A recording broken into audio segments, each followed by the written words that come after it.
some parents in the 1980s, Dee Snider of Twisted Sister was the most dangerous guy on the planet. This was when metal met its first organized attack. Twisted Sister and 8 other metal bands were placed on a list called the Filthy 15 because their music was deemed offensive by the Parents Music Resource Center. Dee Snider was summoned to testify before the U.S. Congress to defend his music and his livelihood.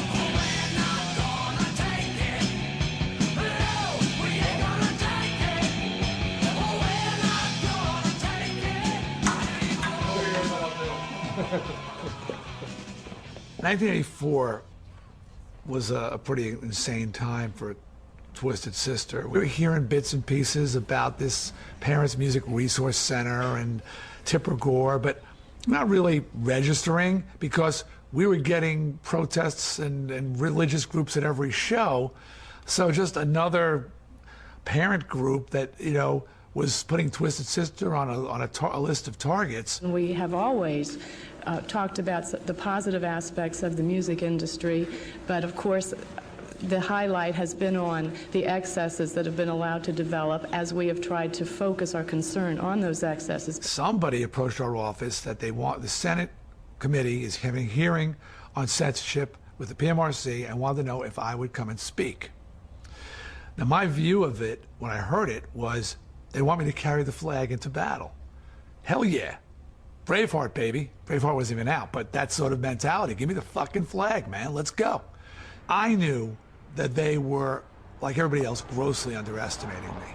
I knew that they viewed me as just another dunderheaded rocker, and they would bring me in, make me look like a fool, and I would help their cause.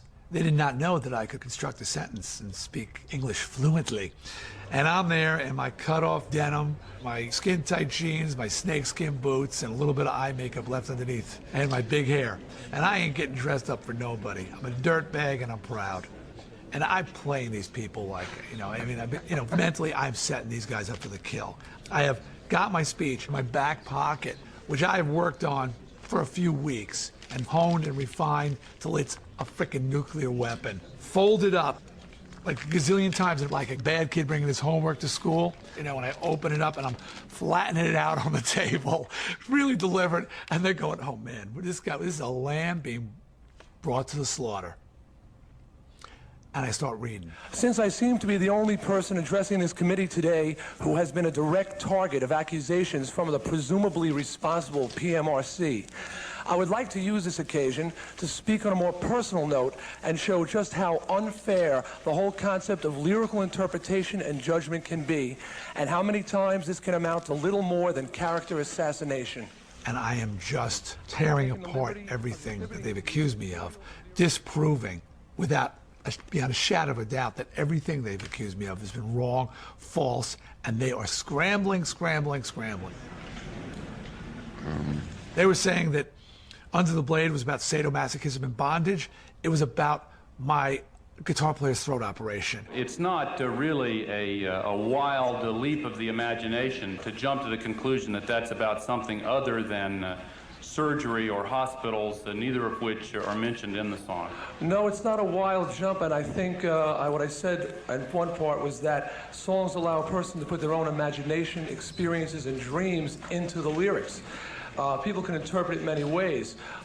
Ms. Gore was looking for sadomasochism and bondage, and she found it. Someone looking for surgical references would have found it as well. Yeah. I said, you know, I can't help that Tipper Gore's got a dirty mind, and Al Gore just, oh my God, you know, he really jumped over the table. They were saying, we're not going to take it, it should be on the Filthy 15 for violence, and it was no more violent than the Declaration of Independence. The PMRC rated songs according to violence, the occult, sex, drugs, and alcohol. And although Dee Snider talked about throat operations and standing up for your rights, most metal songs deal with much more provocative themes. Themes like hedonism, religion, death, and sexuality.